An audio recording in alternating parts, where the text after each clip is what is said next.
kind of ivy coil around your heart, man's on the prowl. Once or twice too much to swim, it's keep with every limb or drown. You know much better, gotta drag yourself from this depression. Much in need of a better outlook, far too stubborn to count your blessings. Obsessed with public preconceptions, reasons tainted, begging the question, what's the depth of this obsession? Tension fueling your aggression.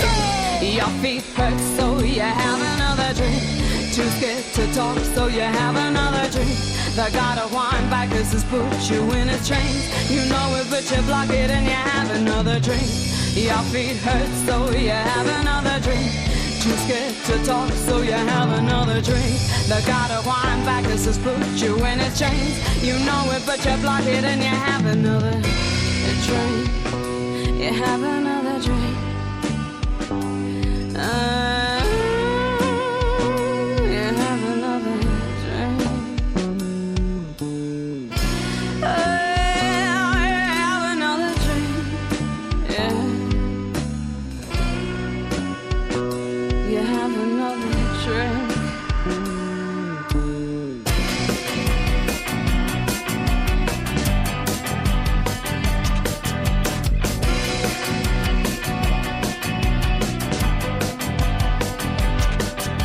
Your lips will lock, your hands will fumble. You'll regret it at dawn tomorrow.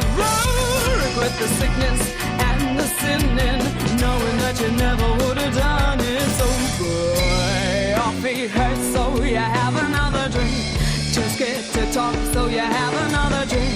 The god of wine backers has put you in his chains. You know it, but you block it and you have another drink. Your feet hurt, so you have another drink. Too scared to talk, so you have another drink. The god of wine backers has put you in his chains. You know it, but you block it and you have another drink. You have another drink. Hey, you have another drink. Oh, you have another drink.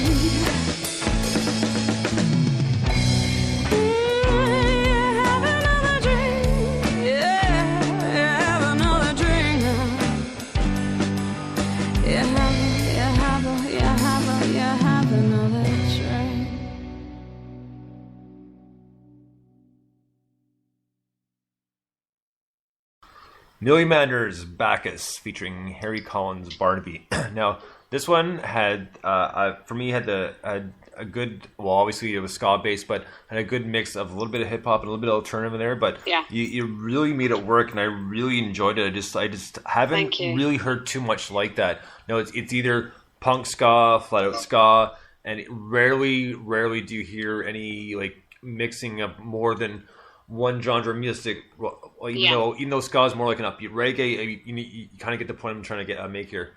Yeah, I totally agree. I love genre clashing, and I enjoy writing with other people for that reason.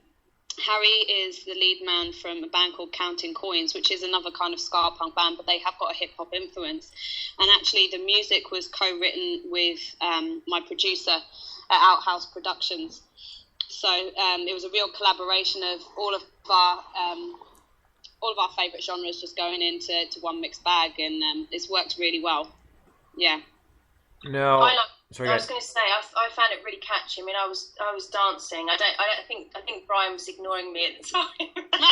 Sorry, I have two animals kind of fighting for attention here. But I just think it's very catchy, and I love the versatility of your voice as well. And obviously it's great when it slows down and then it picks up again. It's cracking, really good.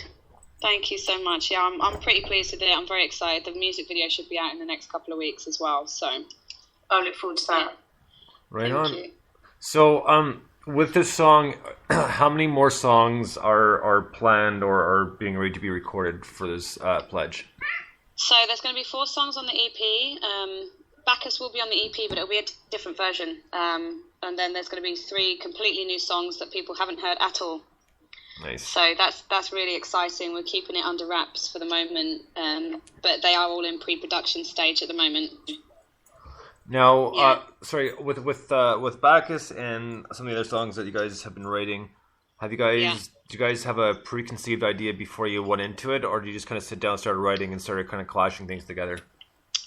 Some of it is preconceived. Some of it will be tracks that for example, a backing track might have been written a few months ago, and we're going back to it and saying, do you know what, maybe that would be good for the EP, or there's some lyrics and melodies that I have that I think would be worth, exploring. But then, for example, we might sit there in a studio situation, and I'll just be like, do you know what, I want to write something that's funk punk.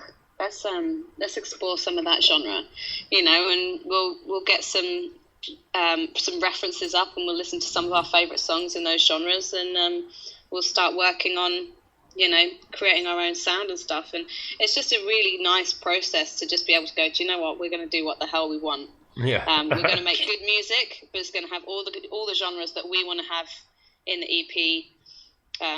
And we just hope that when we bring it to the table, people are really going to enjoy it. We're really enjoying it, and we really like the sound that we're getting out of it. It's going to be good to perform on stage, lots of fun to perform on stage, and certainly danceability as well. So I just hope that the fans really like what we're doing with it too. Yeah. I was going to ask you, Millie, do you think it's different for females compared to males in the modern music industry? Yeah, I think it is, for many, many reasons, and not all of them negative.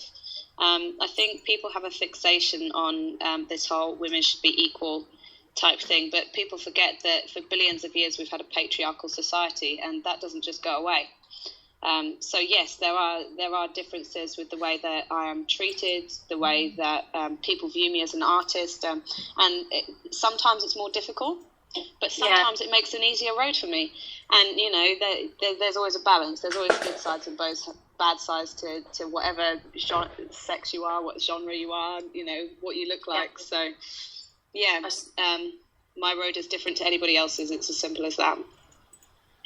And what do you think about all these sort of verbal trends that the kids are using nowadays? Like on flick. You heard? I have no idea what that means. I know. So, someone said it the other day, and it's apparently on point. It means perfect. They're using that. Yeah, I know. It's on peak. They say on peak. To be honest, I mean, a lot of them go way over my head. Like this bay thing. What is that? I actually looked up bay, and the first thing I came across was a Scandinavian word that means poop.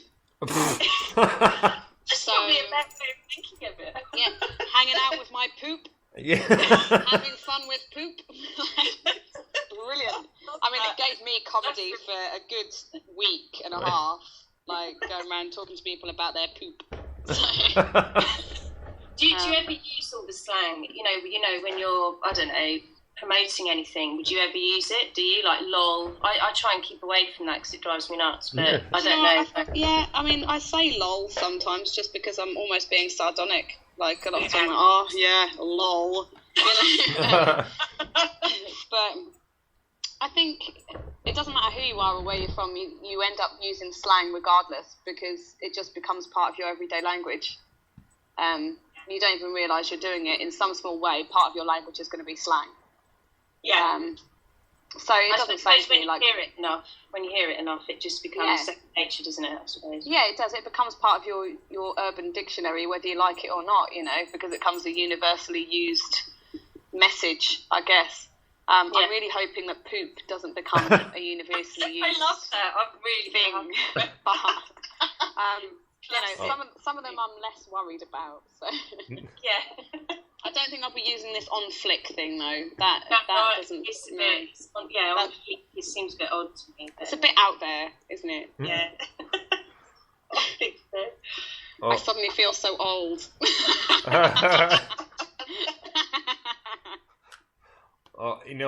At least typing and kind of speaking in the abbreviations is much worse. And I know some people that do that from time to time, and that's what drives me nice. Well, I was on the phone and I LOL to which I said NP because I was like, holy crap, really? I sometimes use the by the way, the BTW, right? Just because it's so much quicker. Well, yeah, that's if there's some abbreviations that are just going to get a message out, like on a Facebook message or a quick email or something, then I might use it then. But if I'm, a lot of the time I'm communicating with people on a professional level. So I can't afford to use those kind of abbreviations. No. But I think it depends on the situation. Like, as I say, if I'm literally just batting off a message to a friend or something to get something sorted out, then yeah, they'll get abbreviations from me because I don't have time. Well, yeah. Well, good point. I mean, it's the same thing here. Like when I send emails and stuff like that, a lot of times I have to think a little bit just to make sure I don't type like URE, and so I actually type out the word. So yeah, it's good and it's bad. But we could spend all day on this, anyways. yeah. So I've noticed too, you've been playing like a lot of gigs. And you must have just been loving this. This has got to be help, I guess, fire you up a lot more for the songwriting process. Yeah, actually, I've scaled down. Last year, I played more gigs than there were weeks in the year. I played sometimes 3 or 4 gigs a week last year, and I've scaled that back a lot this year and just tried to concentrate on real quality gigs, making sure that I get to each town at least once where people really want to see us play. And that has opened up more opportunity to start songwriting. It's given us a lot more time to just sit there and start that kind of process again. So, yeah, it's been a really nice balance so far this year, and hopefully that's going to continue right the way through to the end of 2015. It must be difficult because you obviously want to get your message out there. So by gigging, it's the best way, isn't it? So, I can understand going full on and gigging is probably... It's great, as long as it doesn't sort of burn you out, I suppose. Yeah. Do you know what? I think at the beginning, if you've got a good set of songs, if you've got a nice 45-minute set of songs, you can afford to gig for your first year. And you can afford to just keep going out there and doing the same songs because you need to keep remembering that the people you're playing to probably haven't heard them before, no matter how sick you are of them. Yeah. And so it's about... I don't, but there are artists out there that do, and they're just like, oh, I want to get new songs in the set. And it's like, well, maybe you should just... hold off a little bit and think about it. I know that you want to get new songs out there, but the idea is to get a fan base, and to do that you need to take your songs to people and get a good reaction from them first. And then there's obviously the balance of using social media platforms and things to try and reach people that aren't going to get to your gigs because you can't get to them for whatever reason. But it's taken at least 2.5 years really to get to the stage where I feel like I can scale back the gigs in order to make sure that I'm able to write quality songs to increase the set now. And how do you find the promotion, social media? Do you find it a pain or a pleasure? Both. To be perfectly honest, it's like I really love engaging with people. I love the fact that people are constantly reacting to stuff that I'm putting out there and they want to talk to me. And I love all of that side of it. But the other side of it is that it is a full-time job. Social media management, especially as an independent artist, is a full-time job. I did a sort of a test for university of industry experience, and I was only supposed to do 40 hours for my particular assignment, and in the space of, I think it was 2.5 months, I clocked up 258.5 hours. Good grief. Wow. On working on my music, whether it was social media, gigging, traveling, rehearsals, all of that kind of stuff, putting together press releases, being in the studio recording, and that's on top of doing my university course and on top of doing part-time jobs in order to pay the rent and stuff. So that's what the life of an independent musician is. It's a never-ending just cannonball of doing. Yeah, and it's hard. But I love it. It's hard, but I love it. And, if you're really passionate about something, if you really want to get something, you have to be a business enterprise. And to do that, you need to basically say, okay, I'm going to sacrifice everything, including my sleep and my sanity, in order to get to where I want to be. And do you know what? It's working for me. I didn't have sanity in the first place, so really all I was sacrificing was sleep.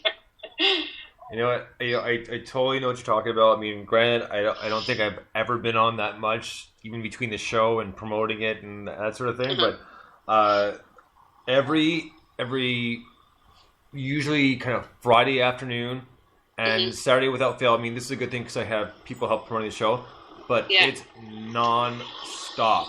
Like every 2 seconds, ding, ding, ding. My Twitter's going off.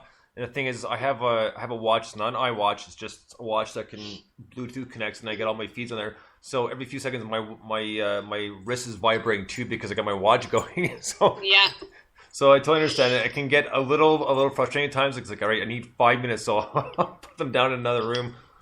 Yeah, sometimes you do have to give yourself 5 minutes headspace though, because you can kind of get lost in the melee of really wanting to make sure that everybody's happy. But actually, if you remember the fact that nobody's expecting you to reply